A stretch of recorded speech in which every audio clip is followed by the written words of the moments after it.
Merci Bertrand. On va passer la parole à Jacques Liados.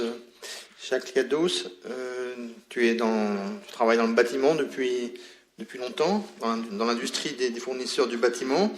Alors comment est-ce qu'il fonctionne ce secteur du bâtiment? Comment il s'y prend avec la rénovation énergétique?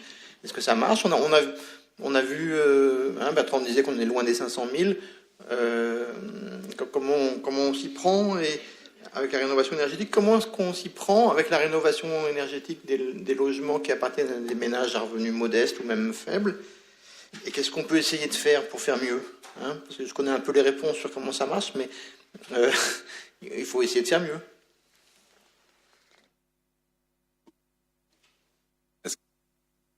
Oui, ça marche très bien. Merci Eric. Tout d'abord, je voulais vous remercier et le CERAS pour cette initiative, puisque tout à l'heure Vincent Renard disait qu'il faudrait décloisonner. Je pense que c'est une bonne démarche, peut-être intellectuelle au départ, mais de décloisonner dans la réflexion, plutôt que de rester chacun sur sa ligne. Donc nous sommes ravis, je suis ravi aujourd'hui d'être ici pour écouter, comprendre. Et effectivement, l'enjeu est aussi un enjeu économique, puisque nous avons tous les mois, chaque année, nous devons faire fonctionner nos usines.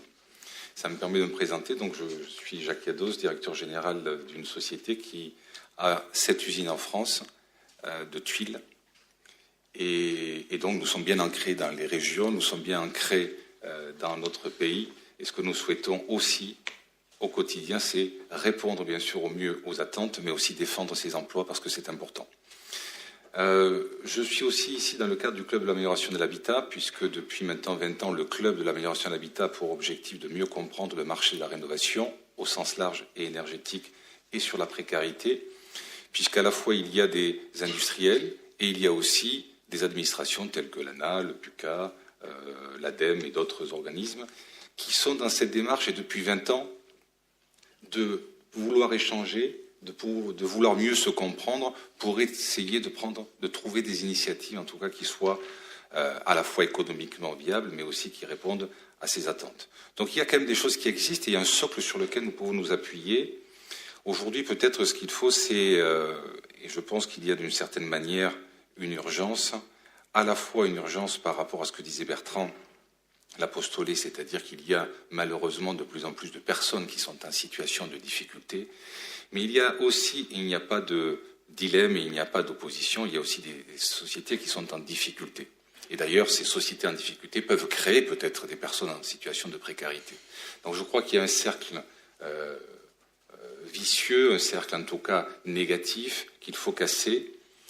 Et pour ce qui concerne l'entreprise, bien entendu, et je viendrai tout à l'heure dans ma présentation sur, d'une part, la filière et d'autre part, les initiatives que nous prenons, qui sont prises aujourd'hui, qui existent, même si on peut les améliorer, nous avons une urgence à remettre en cause, non pas nos modèles, mais à trouver ce qu'on appelle, dans notre jargon, des leviers de croissance pour faire en sorte que nos sociétés défendent nos emplois, défendent alors nos parts de marché, nos rentabilités et nos emplois, puisque c'est ce cercle-là qui fonctionne dans l'environnement économique.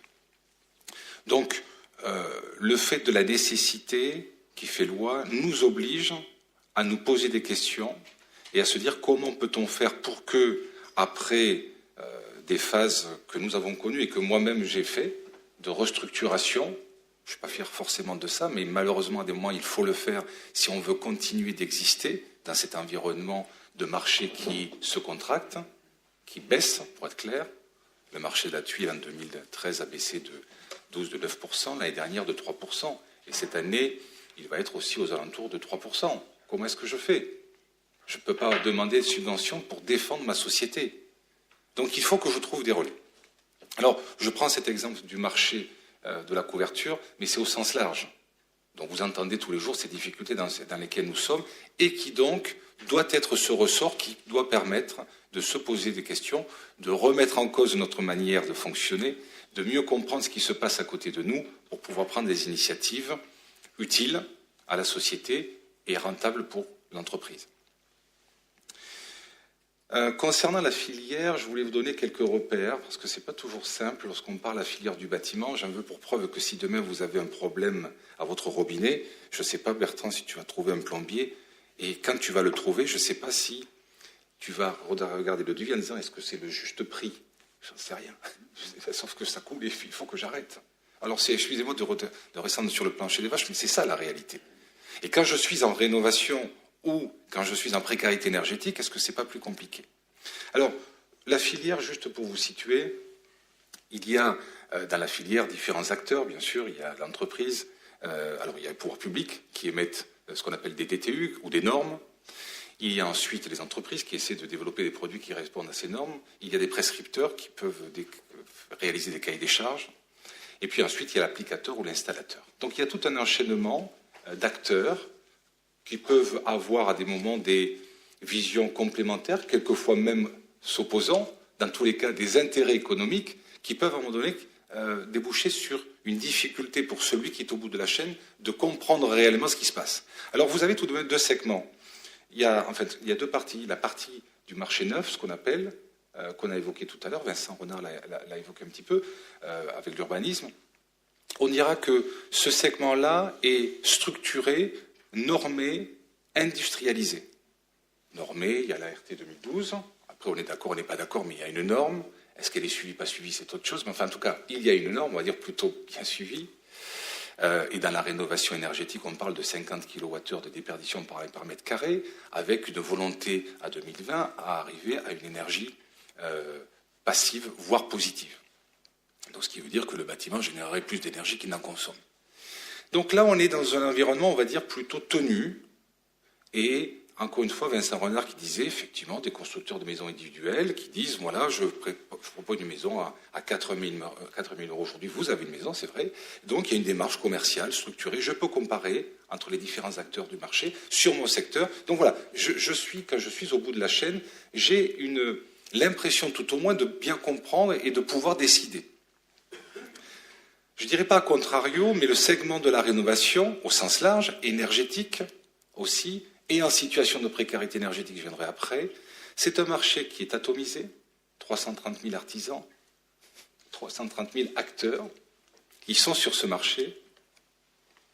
Pour vous situer, il y a 20 000 plombiers tombés sur le banc, non je rigole, mais 40 000 couvreurs, et je ne sais pas où est-ce qu'ils sont. Je prends le bottin quelquefois ou Internet, et puis au hasard, où j'écoute mon voisin. Est-ce que tu es content? Mais c'est pas très industriel tout ça. Et avec aussi, et avec Eric on en parle souvent, c'est est-ce que c'est le bon prix? Moi-même, dans mon métier, encore une fois, de la couverture, Hubert est là, c'est un collaborateur, il s'occupe au marketing, on a du mal des fois à comprendre pourquoi dans un environnement il y a de tels écarts de prix. Pression concurrentielle, rapidité d'exécution, réputation, parce que le distributeur n'a pas de concurrence, parce qu'il y a la chaîne, effectivement, qui crée un prix au bout. Donc tout ça, alors je ne suis pas en train de dire que tout ça est opaque, pas du tout, je dis simplement qu'il y a des interactions, il y a des actions qui ne sont pas forcément concomitantes, au moment en tout cas elles le sont, elles produisent un effet. Et je pense que c'est ce sur quoi je crois qu'on devrait travailler. Parce qu'encore une fois, je reviens au départ. La difficulté et la crise dans laquelle nous vivons, la crise sociale, la crise économique, doit nous obliger à remettre en cause nos modèles.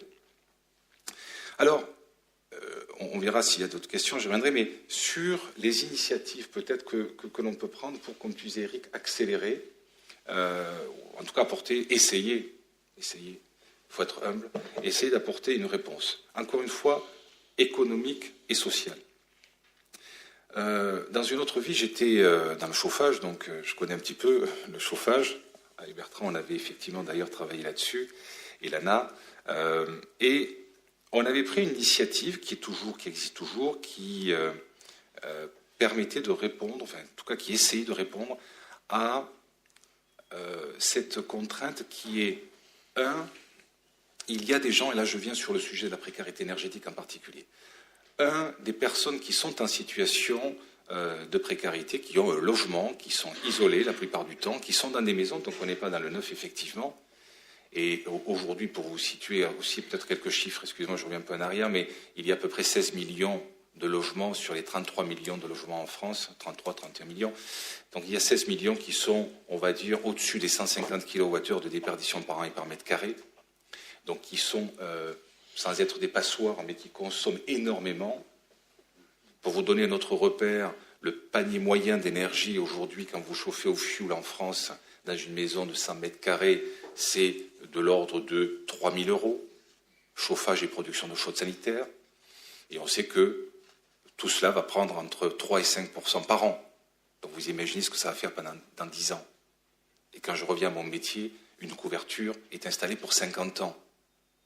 Ça fait beaucoup d'argent. Et je fais une parenthèse, Bertrand, par rapport à ce que vous avez dit, et je partage totalement. Les gens qui n'ont pas les moyens, ce sont eux qui paient le plus. Parce que quand je peux me payer un toit isolé, j'aurai plus d'économies que celui qui dit non, sa fille, je ne peux pas laisser ma famille comme ça. Et mon bien qui va se dégrader, que je veux transmettre à ma famille. Donc je refais juste le toit. Enfin, sauf si la loi dit qu'il y aura obligation d'isolation. Ça, c'est autre chose. C'est un peu compliqué.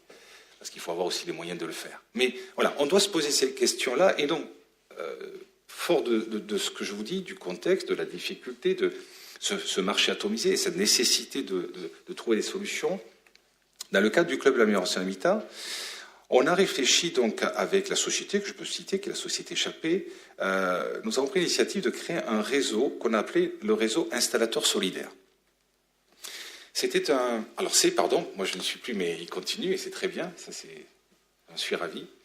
Installateur Solidaire avait, je disais, plusieurs objectifs. Un, c'est de comprendre avec les plombiers, puisque c'était donc les chauffagistes, quelles sont les aides qui existent aujourd'hui pour aider les personnes qui sont en situation de précarité. Et lorsque nous avons démarré cette réflexion, et Eric, dans le cadre du club, m'a bien aidé à comprendre, on s'est rendu compte qu'en réunissant 7-8 plombiers en France, personne ne connaissait, ou en tout cas pas suffisamment, pour pouvoir le porter et le présenter à des gens qui sont dans cette situation. Nous avons pu constater aussi que les personnes qui sont en situation de précarité, et pour moi même personnellement être impliqué dans cette démarche, c'est pas marqué ici que je suis en précarité. Et on ne se vante pas, effectivement, en plus, comme disait Bertrand, quand je suis propriétaire, que je n'ai pas forcément un logement ou ma maison qui se délabre, on va dire. Bon.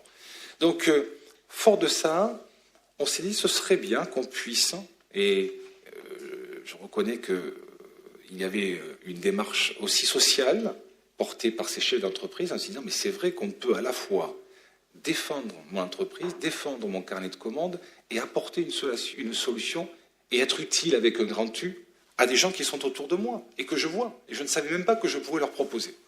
Donc nous avons fait une offre solidaire, sans rentrer dans le détail, mais juste un mot de dire, il y a un engagement de la part du plombier qui dit, moi je m'engage à faire un effort de prix pour ces personnes en situation de précarité dès lors qu'elles le sont, de mettre en contact avec les organismes locaux tels que Habitat et Développement Pactarim, parce que c'est elles qui montent le dossier pour le compte de l'ANA, donc simplifier la mise en relation, tout au moins indiquer à la personne à qui s'adresser et où.